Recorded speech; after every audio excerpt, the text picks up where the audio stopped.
Perang Salib pertama merupakan pemicu atau awal dari Perang Salib yang akan berlangsung selama ratusan tahun kemudian.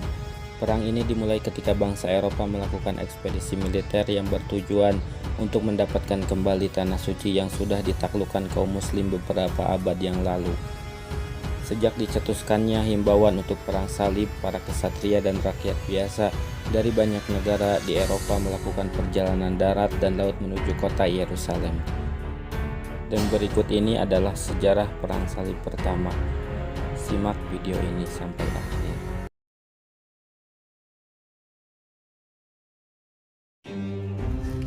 Pada tahun-tahun sebelum Perang Salib, sebagian Eropa mengalami kekeringan yang membuat orang kehilangan kepercayaan dalam segala hal. Ditambah lagi, wilayah kerajaan Kristen Eropa di cekungan Mediterania telah jatuh di bawah kendali kaum muslim, sehingga saat itu wilayah Eropa dikelilingi oleh Kesultanan Islam dari timur hingga ke barat. Saat itu keadaan muslim di timur hidup dalam kemakmuran, sedangkan Eropa telah jatuh ke dalam kemiskinan. Dan konflik sebagian besar orang Eropa pada abad ke-11 hidup dalam kemiskinan, ditambah dengan perang dan konflik antar kesatria yang sering terjadi. Sedangkan di sisi lain Mediterania terdapat dunia muslim yang makmur dan kaya akan budaya. Tapi di balik kemakmuran tersebut tersembunyi kerapuhan karena adanya perpecahan politik dan agama yang cukup serius. Salah satu contohnya seperti kekhalifahan Abbasiyah yang dipimpin oleh para khalifah yang menjadi boneka dari menteri atau komandan militernya sejak pertengahan abad ke-9. Di masa ini kesultanan muslim, misalnya Saljuk Turki, mulai memperluas kerajaan mereka ke segala arah, dan ekspansi paling besar terjadi di Asia Kecil saat melawan kekaisaran Bizantium Kristen. Pada tanggal 27 November tahun 1095 Masehi, Urban II menyerukan Perang Salib ketika ia berpidato di Perancis. Pesannya itu ditujukan khusus kepada para kesatria, dan ia berkata kalau para prajurit yang ikut dalam perjuangan ini, semua dosa mereka akan dihapuskan dan jiwa mereka akan menuai pahala yang tak terhitung di kehidupan selanjutnya. Urban II memulai tur pengabarannya di Prancis tahun 1095 sampai 1096 Masehi untuk merekrut tentara salib. Ketika berpidato, ia bercerita tentang cerita yang ia bumbui dengan kisah-kisah yang dilebih-lebihkan tentang bagaimana kondisi pada saat itu, seperti monumen-monumen Kristen sudah dinodai dan orang-orang Kristen telah dianiayai dan disiksa, lalu kedutaan dan surat dikirim ke semua gereja dan susunan Kristen untuk merebut prajurit. Setelah itu masyarakat dihimbau untuk memikul salib, kemudian bersumpah untuk menjadi seorang tentara salib, dan himbauan ini pun sukses besar. Di sisi lain, Muslim Saljuk sedang mengalami masalah internal, lalu dalam konflik dengan musuh bebuyutan mereka, Syiah Fatimiyah yang berbasis di Mesir. Muslim Sunni Saljuk telah merebut Yerusalem dari Fatimiyah.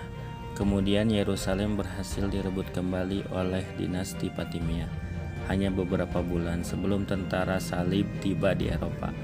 Setelah himbauan Perang Salib dikumandangkan, banyak orang yang bukan termasuk seorang kesatria bersemangat untuk berperang ke Yerusalem, sehingga gelombang pasukan pertama pun terbentuk. Sebenarnya kelompok ini tidak terlalu kuat karena terdiri dari tentara rakyat dan campuran dari kesatria yang kurang profesional.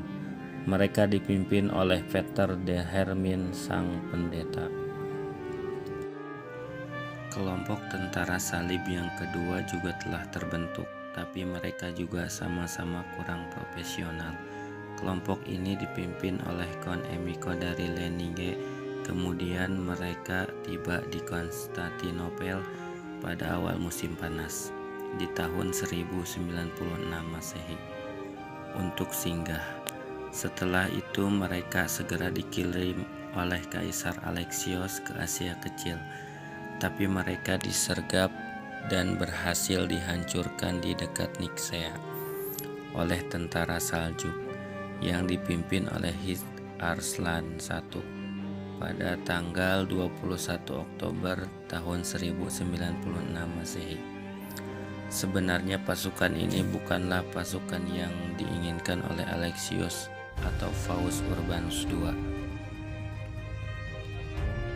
Pada musim panas tahun 1096, kekuatan yang jauh lebih kuat, lebih besar, dan lebih terorganisir berkumpul dan mulai menuju ke timur. Tentara inilah yang dimaksud oleh Faust Urbanus II. Mereka dipimpin oleh tokoh-tokoh bangsawan Eropa. Lalu pada akhir tahun 1096, tentara Eropa tersebut sudah sampai di ibu kota Bizantium, Konstantinopel. Tentara salib itu bersumpah setia kepada Kaisar Tiung Alexius Komnenos dan berjanji untuk mengembalikan tanah yang sudah diambil oleh Kesultanan Saljuk. Kesepakatan ini memang diperlukan agar mereka diberi izin untuk melanjutkan perjalanan ke timur setelah melintasi Bosporus. Tentara saling menuju ke ibu kota Saljuk. Sumpah mereka kepada kaisar dikembalikan ke Bizantium setelah mereka menaklukkannya. Tetapi ketika tentara salib melanjutkan kampanye mereka di Asia Kecil, jika tugas mereka merebut Yerusalem terhenti untuk sementara karena beberapa bagian pasukan memutar menuju kota Edessa. Penaklukan desa ini menjadi bukti penyelewengan dari tujuan mereka karena kota Edessa tidak searah dengan Yerusalem dan di dalamnya tidak ada situs-situs Kristen.